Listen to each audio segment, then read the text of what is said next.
ஒரு சொல்லுங்க, நமக்கெல்லாம் தெரிஞ்ச ஒரு கவிஞர், அவங்க வைஃப் குழந்தை இல்லை, உடனே அவர் வந்து தன்னுடைய தங்கச்சியை கல்யாணம் பண்ணிக்கிறதுக்காக சொல்லிகிட்டே இருந்திருக்காங்க. நாமக்கல் கவிஞர் அவர் சொல்லிட்டாரு, நான் கட்டிக்க மாட்டேன். 7 வருஷமா அந்த பொண்ணு காத்திருக்கு, கட்ட மாட்டேன், உன்னோட தான் வாழ்க்கை. 7 வருஷத்துல கடைசியில் ஒரு நாள் சொல்லிட்டாங்க, நீங்க இப்ப கட்டிக்க போறீங்களா இல்லையா, நான் சாப்பிட மாட்டேன் அப்படின்னு. உடனே ஒரே வார்த்தை கேட்டார், நீ உயிரோட இருக்கும்போது நான் எப்படி இன்னொருத்தியை கட்ட. அன்னைக்கு நைட்டே செத்துட்டாங்க அவங்க. Natural death. சொல் அழிச்சிரும், சொல் சாகடிச்சிரும். மனைவி மீது காமம் கொண்டு போகிறான் ஒருவன்.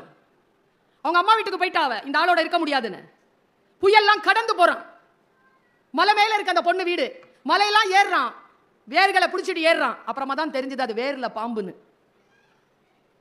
அழுக்கான மனதோடு அப்படி நின்று மனைவியை பார்க்கும்போது மனைவி சொன்னா, என் மேல வச்சிருக்கிற இந்த காமத்தை பக்தியா மாத்தி நீ ராமா ராமாங்கிறிய அவன் மேல வெய்ய அப்படின்னு சொன்னபோது துளசிதாசர் எழுதினார் ராமாயணத்தை.